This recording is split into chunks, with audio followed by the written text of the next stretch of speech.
Amorim served as foreign minister for several Brazilian governments, and he joins me now from Rio de Janeiro. Minister Amorim, welcome to the program. Thank you. Talking to you again. I'm very glad. It's good to talk to you. Now, let's be clear. You have worked for the opposition party, the Workers' Party, in the past, and now this party has taken over. What do you attribute this to? And do you admit that the failings of the Workers' Party have led to a complete pendulum swing the other way? Well, I don't think we have a problem with the candidate of the Workers' Party. I think the candidate was a good candidate. He's a professor. He's a very good man. I think the question is that there was some sort of discrediting of politics in general, and so this military man who is trying to bring back some of the generals back to power profited from this bad opinion that the people have about politics in general. So I think he said just, we are going to do away with all these old things. So that's the same way as other populist leaders did, including, I think he has the advice of Steve Bannon also. Does he? I hadn't realized that was one of his advisors. But you know, look, let's be frank. There's always ground for these kinds of reactions, these kinds of political reactions. I mean, your most famous, most successful democratic president was Lula da Silva, who did so much for the people of Brazil and brought many, many millions out of poverty, and yet he's now in jail because of a corruption conviction. So there's a problem with the Workers' Party. What I want to know from you is, what do you think will the next year or 6 months look like? I mean, you even saw Bolsonaro there coming to vote in protection and body armor. Well, I'm very worried about what can happen in the next 6 months. Of course, Bolsonaro was now elected, although there are doubts about the use of technological means, especially WhatsApp, influencing opinion of people who are very vulnerable to this kind of messages, which is not rational, it's just emotional. But of course, you're right. I mean, you're pointing to the paradox that the most popular politician in Brazil is in jail on very fragile accusations. And it's not only my opinion, it's the opinion of the New York Times, of Le Monde, and all of that. Well, we don't know what will happen. We know that he has been preaching violence. He has been insisting on he has been insisting very much on including distributing weapons. We will have something similar to what happened in the United States, which was not the case in Brazil. We have other kinds of violence, but not this kind of violence like mass shooting, and we may have. So we don't know yet, because this is too early. If we're going to base our opinion on what he has said in the campaign and all along his life, we have many reasons to be worried.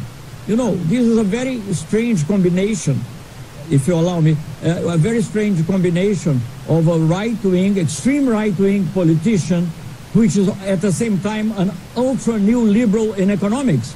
I never saw this combination work, so we are very worried at how it will go. Let me just explain you saying about the guns and things. On his campaign, he was saying everybody should be armed. And he also said really quite terrible things about a certain woman and women in general, about the gay community. He's also talked about, and people in the environmental community are very worried. Let me just read you what the Amazon Watch program director has said to CNN. Bolsonaro's reckless plans to industrialize the Amazon in concert with Brazilian and international agribusiness and mining sectors will bring untold destruction to the planet's largest rainforest and the communities who call it home, and spell disaster for the global climate. Do you think that he can drive those policies through? Well, I think many things that he has been saying are very contradictory to one another. I think really there is a danger because he has a very strong support by agrobusiness.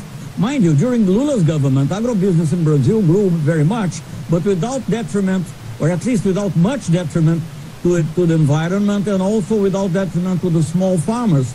And what we see now is an opposition, a conflicting viewpoints of view, and I think a total neglect for environmental and also indigenous people's rights. And the same applies to Afro descendants. The same applies to the people, homosexuals. So we never had something similar in Brazil, even during the military dictatorship, in which torture was practiced, but it was not praised. It was not admitted publicly. And Bolsonaro not only admitted, but said that maybe instead of just torturing, the military government should have killed more people. So I don't know. I mean, if all these things stand, or if all is now over and different policies will be taken. But we are very worried, and also worried with Latin America, because we don't know. We have always worked for peace and dialogue in Latin America. Brazil has 10 borders with 10 different countries. So it's very dangerous if you have someone with aggressive policies. We cannot say yet. I don't want to prejudge what will happen, but we are really very concerned. Yeah, I was going to ask you, because you were foreign minister, how you think this is going to spread in Latin America, and also whether you think that Bolsonaro will ditch his toxic rhetoric, as he said he wants to be a unifier. But I guess what I want to ask you to end with, he has been dubbed the Trump of the tropics. How do you see Brazil's new relationship with the United States under a President Bolsonaro and a President Trump? Well, he has already paid his respects to the American flag, which raised many eyebrows in Brazil, because that's not what you expect from a military, much less from a candidate to the presidency. But having said that, on the other hand, you have to think that, for instance, President Lula, I was foreign minister at the time, had a very good relation, including with President Bush, although having different views, because he was a man of dialogue. And that's not what I see in Bolsonaro. So the same way that he says that he loves the United States and he will do things, in practice, we don't know where it will get. And we can get also involved in difficult problems in Latin America because of, let us say, this lack of empathy towards other candidates and towards other countries. For instance, Mercosur has been the basis for South American integration, and his probable Minister of Finance has said already that Mercosur will not be a priority. So I think it's very dangerous in many respects. But of course, what I'm concerned most of all is with human rights and freedom of speech, because these are the things that Brazil got accustomed, not only with Lula, but also with Cardoso, who was a, let us say, more right-of-center politician. But we had 20 years or even more of experiencing democracy, and now we are maybe back to authoritarian regime with some fascist overtones. I hope it doesn't materialize, but you know, it's only a hope. I mean, if I obey on facts or in what was said until now, I have many reasons to be worried. I mean, I dealt with foreign policy. I mean, our relations with Africans, with Arab countries, all that is being thrown away. The creation of the BRICS, which is very important for the world balance. So, yeah, the developing country economies, yeah. Okay, Celso AMORIM, thank you so much, former foreign minister, giving us a state of play of what's potentially at stake in Brazil after Sunday's elections. So, as far right...